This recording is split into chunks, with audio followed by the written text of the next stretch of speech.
Welcome to our Kitchentale! Ngayon po, tayo ay magluluto ng Kabsa, a Saudi dish. It's a simple recipe.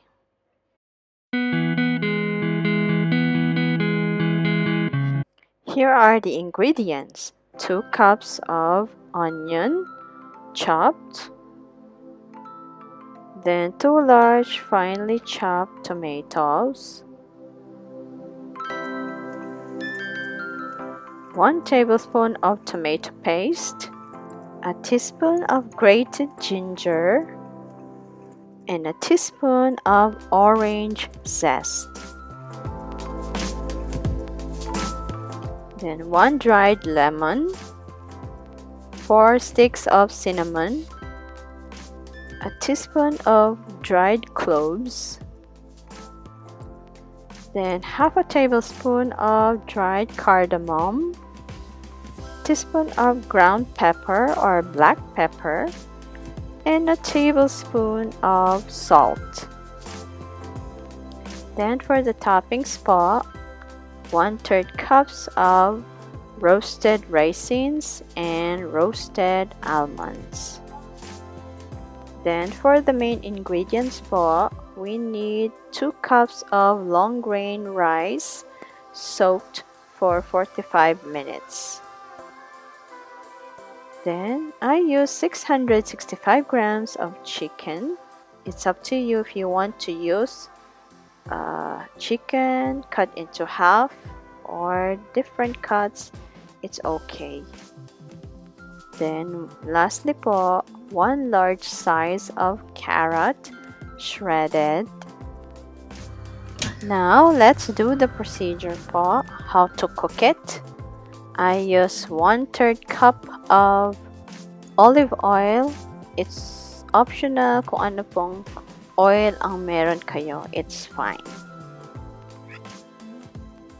Then, kapag medyo mainit na po yung oil, ilagay na po natin yung sibuyas or onion hanggang ito po ay mag-brown.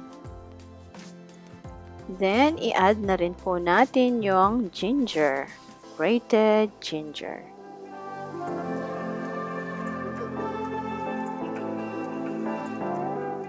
Then, as you can see po, nag-brown na po yung onion natin. Pwede na po nating ilagay yung chicken. At iba-brown din po natin yung chicken.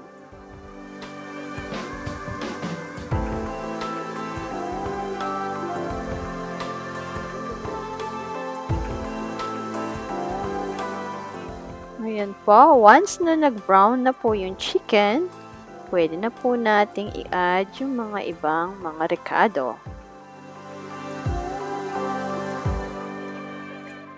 First, let's add the orange zest muna. And then, i-add na rin po natin yung mga ibang rekado. At i-mix lamang po natin itong maigi.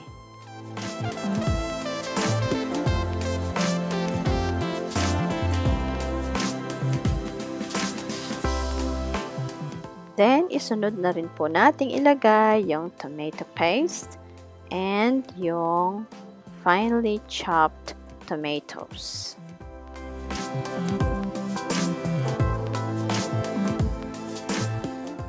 At haluin lamang po ito ng maigi.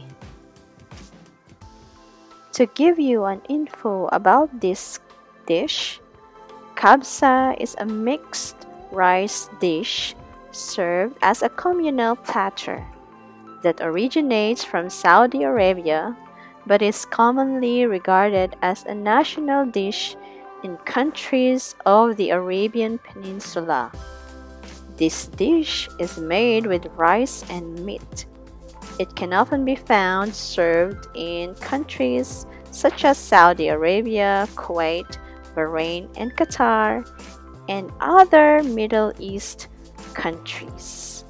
Ngayon po, kapag medyo oily na yung niluluto natin, pwede na po nating i-add yung 1 liter of water.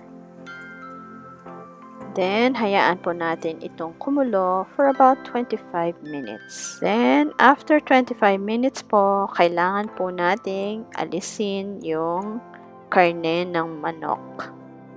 We need to broil the chicken for about 10 to 15 minutes at the degree of 350 Fahrenheit. After we remove the chicken, let's put or add the rice and the carrots and then mix well. After po nating i-mix, kailangan po nating gumamit ng malinis na cloth para po sa ganon ay stiff pa rin yung rice. And then hayaan po natin itong maluto for about 20 to 25 minutes in a medium heat. Ngayon po, pwede na yung ating kabsa. Here's our finished product. Thank you for watching. God bless. Jesus loves you.